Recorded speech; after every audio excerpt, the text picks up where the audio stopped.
अस्सलाम वालेकुम। पाकिस्तान टाइम के हिसाब से इस वक्त 11:31 सुबह के हुए जाते हैं और आज हम बात करेंगे FOMC यानी फेडरल ओपन मार्केट कमेटी के बारे में। और ये आपके लिए क्यों फ़ायदेमंद है इसके बारे में बात करेंगे और मार्केट अपडेट्स के बारे में बात करेंगे। BTC के डेली चार्ट पे मौजूद हैं। मैं कोई फाइनेंशियल एडवाइज़र नहीं हूँ। आप अपनी ट्रेड्स अपने रिसर्च के हिसाब से ले सकते हैं। ये मेरी पर्सनल क्रिप्टो एनालिसिस है जो मैं आपके साथ शेयर कर रही हूँ। जैसे कि आपने देखा कि जो है वो FOMC की मीटिंग हुई लास्ट वेडनेसडे यानी कि 3 मई को, और जो है उसमें 0.25 बेसिस जो है उन्होंने बढ़ाए हैं। और आपने देखा उसके बाद जो मार्केट है BTC की प्राइस जो है वो बहुत अगर भी ऊपर तक गई है तो उसने 30,500 तक पहुंच नहीं पाई, और प्राइस जो है वो एक रेंज में इस वक्त घूम रही। और जब कोलैप्स आया US बैंक के अंदर तो BTC के अंदर गोल्ड के प्राइसेस भी बढ़ी, और जो है वो BTC की प्राइस और क्रिप्टो के अंदर भी पैसे जो हैं वो आए। इस दफ़ा जो US बैंक का कोलैप्स देखने में आया है पिछले 2 हफ्तों के अंदर, तो उसके अंदर जो है वो BTC के अंदर एक्सपेक्टेड ये था कि प्राइस जो है वो बढ़ेगी, लेकिन उस तरह से नहीं इंक्रीज़ हुई प्राइस, उस तरह से जो है वो BTC की प्राइस इंक्रीज़ नहीं हुई जैसे कि एक्सपेक्टेड था। अगर के 30,500 तक टच करती है मार्केट और परसिस्ट करती है तो फिर इसके चांसेस हैं कि वो 31,000 और फर्दर अप जो है वो प्राइस जा सकती है। इस वक्त जो सिनेरियो बन रहा है ओवरऑल वो ये है कि BTC अपने सपोर्ट लेवल को टच करेगी। जो सपोर्ट लेवल इसके जो है वो 26,500 तक मौजूद हैं। अगर के प्राइस ने 28,700 को हिट किया और ब्रेक किया तो फिर जो है वो 26,700 500 के टारगेट्स सपोर्ट लेवल्स जो हैं, और फर्दर जो है वो 25,500 के लेवल सपोर्ट लेवल बिल्कुल मौजूद हैं। इथेरियम की बात की जाए तो इथेरियम जो है उसके अंदर भी आपको बताया है कि एक पैटर्न जो है वो बेयर फ्लैग फॉर्मेशन जो है वो हो रहे हैं, और BTC के मुकाबले में इथेरियम की प्राइस जो है वो नीचे सपोर्ट लेवल को अपने टच करने के और मज़ीद ज़्यादा प्रोबेबिलिटी या चांसेस ज़्यादा हैं। इस वक्त प्राइस जो है वो इस वक्त एक रेंज में घूम रही है, और ओवरऑल जो मार्केट की पोजीशन है उसके हिसाब से यही लग रहा है कि इथेरियम जो है वो भी अपने सपोर्ट लेवल को टच करेगा, और 1840 इज़ द सपोर्ट लेवल, और फर्दर जो है वो 1720 इज़ द सपोर्ट लेवल मौजूद हैं जहां तक इसके चांसेस हैं कि इथेरियम जो है वो हिट करे। सोल की बात की जाए तो सोल जो है वो ट्रेंड लाइन से इस वक्त जो है थोड़ा सा इसकी प्राइस नीचे की तरफ है, तो लगता है कि ये अपने सपोर्ट लेवल 20 तक को टच बिल्कुल करने के इसके चांसेस काफ़ी हाई हैं, और फर्दर जो है वो इसके चांसेस 18 तक के जो है वो लेवल पे मौजूद हैं। ये इसकी सपोर्ट लेवल्स हैं जहाँ तक चांसेस बिल्कुल हैं कि सोल जो है आएगा। और मैटिक की बात की जाए तो मैटिक जो है वो भी डेफिनेटली जो है वो अपने सपोर्ट लेवल के ऊपर आने के इसके 0.94 तक चांसेस बिल्कुल हैं कि मैटिक भी यहाँ तक पहुँचने के इसके हैं। अब बात करते हैं FOMC यानी federal open market committee. Committee के अंदर लोग होते हैं, ये एक कमेटी है जो कि इसमें लोग मिलते हैं, और आपने देखा कि 3 मई को जो है वो 2 PM ईस्टर्न टाइम के मुताबिक यानी कि पाकिस्तान टाइम के मुताबिक रात के 11 बजे जो है वो मीटिंग हुई, और रात के 11:30 बजे जो है इसके अंदर जो है वो एक तकरीर सुनने में आई, और तकरीर के दौरान जो है जो भी इसके अंदर बातें की जाती हैं उस पर डिसाइड किया जाता है कि ट्रेड जो है वो किस तरीके से ली जाएगी और आके मार्केट के अंदर क्या पोजीशन हो सकती है। FOMC के बारे में यानी फेडरल ओपन मार्केट कमेटी के बारे में आपको मालूम इसलिए होना चाहिए क्योंकि ये जो है वो मॉनेटरी पॉलिसी मेकिंग जो है वो कमेटी है।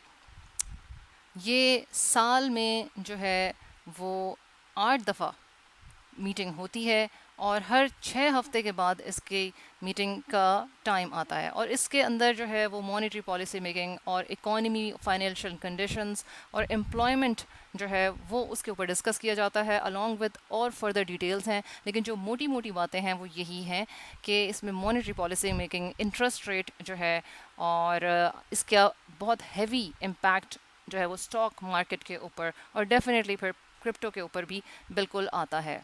लास्ट जो मीटिंग हुई थी वो 3 मई को हुई थी। अब जो नेक्स्ट मीटिंग होगी वो 6 हफ्ते के बाद होगी, तो आप कैलकुलेट कर सकते हैं कि 6 हफ्ते के बाद जो है वो इसकी मीटिंग आएगी 3 मई के बाद। और यूजुअली जो इसके टाइमिंग्स होते हैं वो अनाउंस कर दिए जाते हैं, और 2 PM ईस्टर्न टाइम यानी कि रात के 11 बजे यूजुअली होती है, और तकरीर जो है वो 11:30 बजे रात के होती है। लेकिन अगर कोई चेंजेस हैं तो वो लोग टाइमिंग्स के अंदर आगाह कर देते हैं। और इसका जो चेयरपर्सन है वो है जेरम पॉल। ये है, आपको पता होना चाहिए कि ये जेरम पॉल हैं और ये FOMC मीटिंग को कंडक्ट करते हैं, इसमें तकरीर करते हैं और बताते हैं कि अब फर्दर जो है वो क्या होने वाला है। उन्होंने इंटरेस्ट रेट क्या बनाए हैं, बढ़ाए हैं, कम किए हैं, स्टेबल किए हैं या उतने ही रहेंगे, और फर्दर आगे फ्यूचर के बारे में भी जो है वो बात करते हैं। आपको पता होना चाहिए कि फेड यानी फेडरल रिज़र्व सिस्टम है क्या।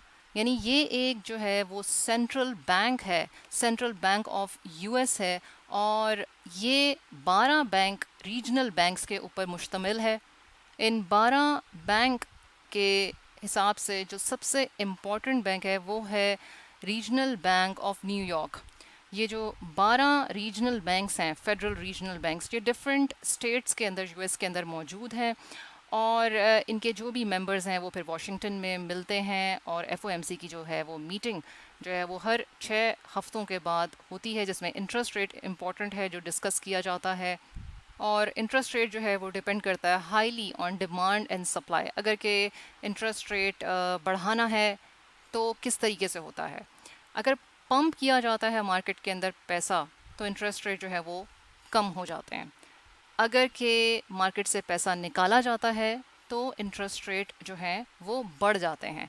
इस बात का आपके लिए इम्पोर्टेंट इसलिए है जानना क्योंकि ये स्टॉक्स क्रिप्टो के ऊपर जो है वो काफ़ी इसका इफ़ेक्ट है, और मेनली ये पूरी इकॉनमी जो ग्लोबल इकॉनमी है उसके ऊपर भी इफ़ेक्ट जो है ज़ाहिर है इसका है। जो कि हमने बात की कि चाइना डिजिटल करेंसी जो है उसके ऊपर भी बात हमने की थी कि चाइना जो है वो युआन, डिजिटल युआन जो है वो यूज़ काफ़ी हो रहा है, और तिजारत जो है, ट्रेड जो है वो डिजिटल युआन को यूज़ करते हुए ऑयल की और सऊदीया और बाकी जो डिफरेंट कंट्रीज़ वगैरह, ब्राज़ील के बारे में मैंने आपको अपनी प्रीवियस वीडियो के बारे में बताया था।